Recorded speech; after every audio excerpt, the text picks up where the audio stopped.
Alan, the show's about to start. Let's get out there. Oh, hey, guys. Well, I've got you. I've been trying to get hold of you through your agents. Impossible. I wanted to pitch you an idea for a TV detective series set in the Northeast. Yeah? 2 TV tough guy detectives played by you guys, Alf and Dan. Which one's which? Well, it doesn't matter. You're interchangeable. The thing is, it's a little bit like The Wire. Except it's called The YI. Yeah? I like it. You see how that works? Yeah. Now, you're probably worried about doing proper acting. Well, we did bite a grove. Exactly. The key is to look tough. So, Ant, if you wear sunglasses, Dec, chew a match.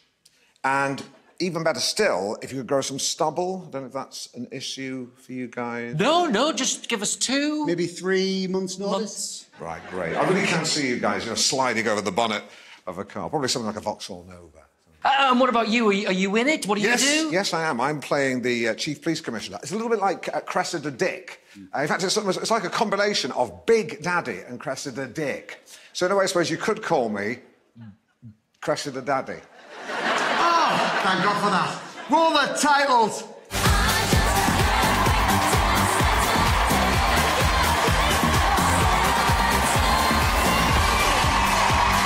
It's Saturday night.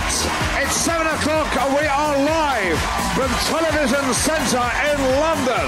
Coming up on tonight's show, a man crawling on his hands and knees.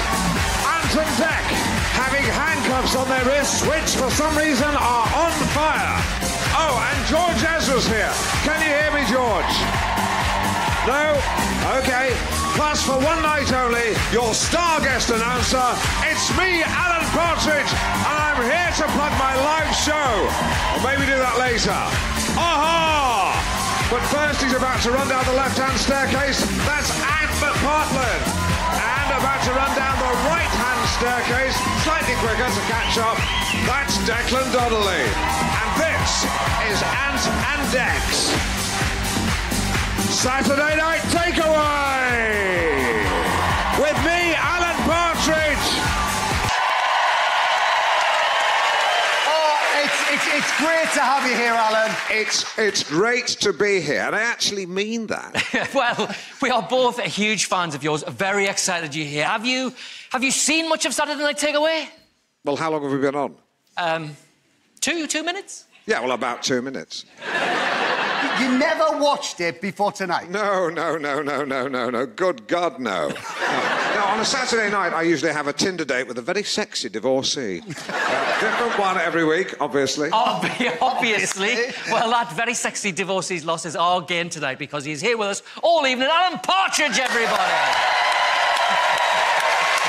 What do you make of karaoke, Alan? I thought it was great. Although when I saw what you were paying those children, I was appalled. I said they'd be better off working for that ferry company you said I wasn't allowed to mention because of ITV guidelines.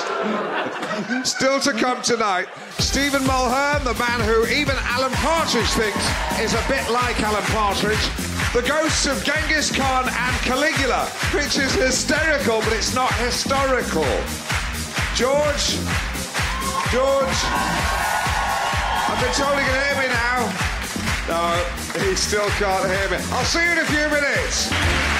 Guys, that whole stripped back performance idea, him just playing his music, I mean, is that really what people want? I mean, you've got to at least add some dancing girls, you know? I mean, they have to be fully clothed, obviously. Yes. So, again, ITV guidelines. It's a shame. Yes, well, I know what you're trying to say, though, Alan. The end of the show can't just be that, can it? It needs a bit of raz, doesn't it? And a bit of mataz. And a bit of mataz, yes. A bit of raz and mataz. Alan, good idea. Leave it with us. We will do our best. Now... Alan, what did you make of Poltergeist? I thought it was great, and it actually got me thinking, having seen your acting, about the cop show idea we were talking about earlier. Right, good, yes. Having seen what you were doing... I think I'm going to recast the cop series. I'm going to recast it with Mel and Sue because I mean, people really, really like those two. You know, whereas you're a bit Marmite. I mean, they're not working class, but they are women, and that trumps regionality. ITV guidelines. Still to come tonight. Apparently, one of these people might win a holiday or some cat food. I've seen the holiday. Bit of advice, go for the cat food. Stephen Mulhern, say what you like about him, but his availability is second to none. And George, no, forget it. See you in a few minutes. Now back to you, Alan. Lynn, you've got to get me out of this. They said it'd be half an hour. It's going on and on and on. They've got Andy Peters at a chip shop in Kilmarnock. It's desperate. Alan! Still to come. Stephen laughing, I don't know why. A sofa hidden. And him. Yeah, so see you in a few minutes. Back to you, Alan. Alan, meant to ask you, what do you think of the show? Got any tips? Yeah, just an idea, something to ponder. Do you need two presenters? I mean, I've been watching you. There's nothing you're doing there can't, I think, be done by one person. So you might be overmanned. You appear to be doing the same thing.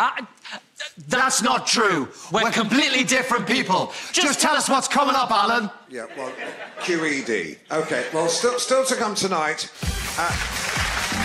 You know where they should have hidden that sofa, don't you? In a DFS shop. Yeah, I'd watch that. This lot are excited about winning a prize, or perhaps they've just heard that some tickets are still available for the tour, but you have to hurry. He's still waving. I can only assume it's now some sort of cry for help. Yeah, see you after the break. Hi, guys. There are lots of numbers in here. I'm literally scraping the bottom of the barrel. It reminds me of when I did Celebrity Bargain Hunt with Lorraine. And there we go. It is number 99. 99! What did you make of the competition, Alan? It was fine, although I think the real winners are the people who buy tickets to my live show in Glasgow. I mentioned it again because you forgot to mention it again. Yeah. Coming up after the break, George Ezra's finally stopped waving and put his guitar on. I'm not sure what he's got left in the tank, but we'll find out in a few minutes. Yeah. With the end of the show. Welcome back to your Saturday night takeaway. Well, what a night it's been. Steve Mulhern's behaved appallingly at Radio 1. Culture Club showed that the old ones really are the best. And some small children butchered a load of pop classics. And I think we can all agree it went reasonably well. And to bring to a close, let's hope this is better than it sounded in rehearsal. I'm sure it will be. Performing Anyone for You, please welcome George Ezra in the End of the Show. Thanks to all of tonight's guests, Alan Partridge!